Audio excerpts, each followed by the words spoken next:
ra mấy lâu la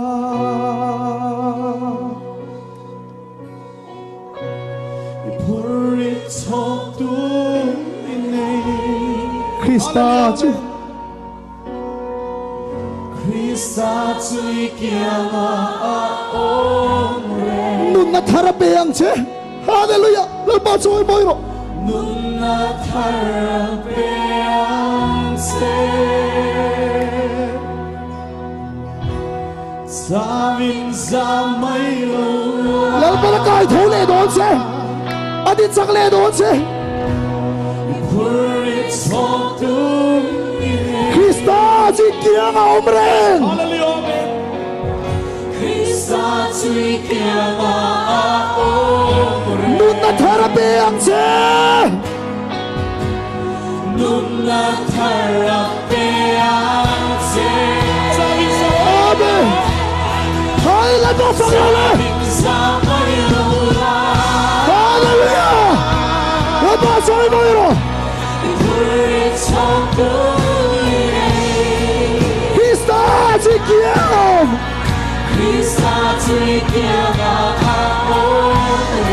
Nunna Thar beng chứ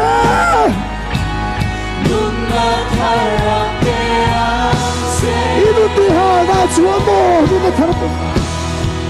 Van đuôi nó lại hẳn sạch nó tên Van đuôi mà lệ hẳn sạch nó tên I khinh nun churon chim bùa in Khinh nun churon chim bùa Nun khang hel na nei lo bin mo Nun khang hel na Khang hel na nei lo bin He lấy chua san đi tung chi mo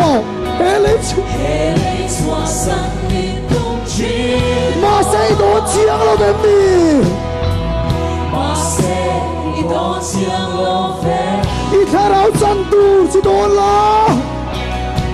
I thả rao chân tu chỉ đổ la I chi riêng nè non bắp khám lo In chi riêng nè non bắp khám Thấy say na thả ra beng chứ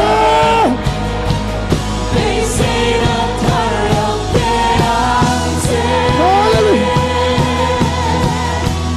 Sa vinh ra mấy lâu la I phui cho tôi đây Purit thok tu Hello thiên ma sa lê na Dio Hallelujah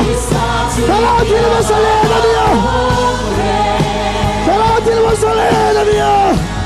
Nunna Thar beng chứ Hele hiền lo say lian in Eleia hiền lâu say lia I hun le đi te ral se lin Lệ đi tê răng xe Con so per tur hello vin mo Con gió bè tu xe vinh mò Lim na tik chui song chi mo Linh na địch chui sông chi Ko ve nom na dei ta chin Về ngông na a tê ta Ma se nun chung ril cho ruak si Nun chung ril cho ruak Chu viu chua ruak si Pei don na le bang an na ten Bê đoan